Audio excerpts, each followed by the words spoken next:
Squid Game, new Korean show that has taken Netflix and the world by storm.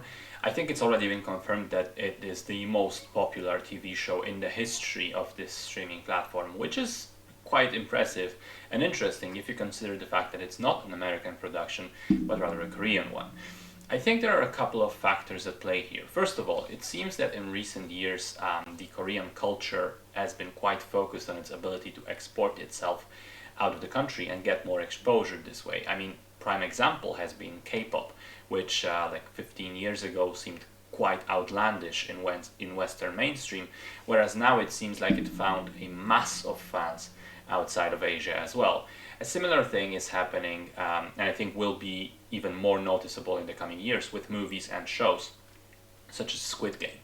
Secondly, the show has an amazingly distinct production design. The visual style, the colors used, the characteristic costumes and masks, which certainly helped it to spread like wildfire on social media and through word of mouth. People that saw it would post images and memes from the show, and because they looked so distinct, other people were like, what is this? We're becoming interested in what that was. And then of course FOMO would kick in, and it seems that everybody is watching this thing and talking about it, so I have to as well, otherwise I will be missing out.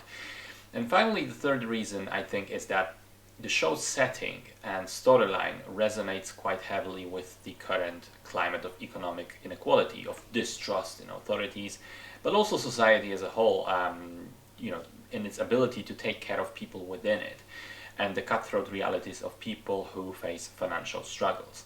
I mean, the show was originally pitched 10 years ago and nobody wanted to make it back then, but now it's just so massively popular. So, without spoiling too much, the setup is that a mysterious company seeks out people who are in financial trouble, drowning in debt, having no jobs, no perspective, people who have made mistakes and can't escape their consequences, and they approach them with an offer. Play a set of games and you stand a chance to win millions. There are 6 games of varying kind, with the common element being that they're based on Korean children's games.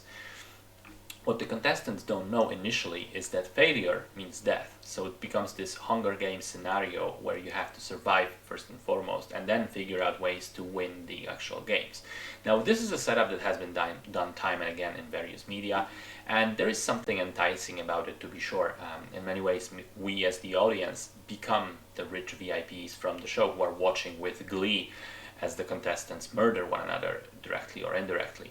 And I feel that while Squid Game isn't really groundbreaking in the way it executes the premise, it manages to succeed mainly because of the characters. The main cast that we're introduced to are all well drawn, they have clear dynamics between them, and it's very easy to root for some of them or root against the others as the show goes on. They're very clear, protagonists and villains. You do get drawn into the personalities even more so than you are into the games themselves, which I think is a success. It shows solid character writing, even if the scripts themselves suffer elsewhere sometimes. Because while the show is engaging and fun to watch, there are flaws as well. I think some of the subplots, mainly the one involving the cop, but also the one with the doctor, feel kind of lackluster and end up a little bit unresolved or unexplained.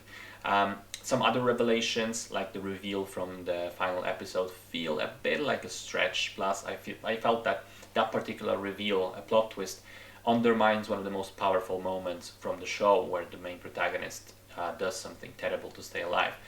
And as much as people would like to say that the show says something profound about society and how far people are willing to go who are desperate for money, yeah, kind of, but it's not very subtle. I think the themes of the show are all presented quite clearly, and there isn't a whole lot of nuance. It's all very surface level, which of course contributed to the show's success, no doubt, because the message is so easy to read. A lot of people come off satisfied because they don't have to decipher the meaning and can just move on with their lives, and of course recommend it to their friends.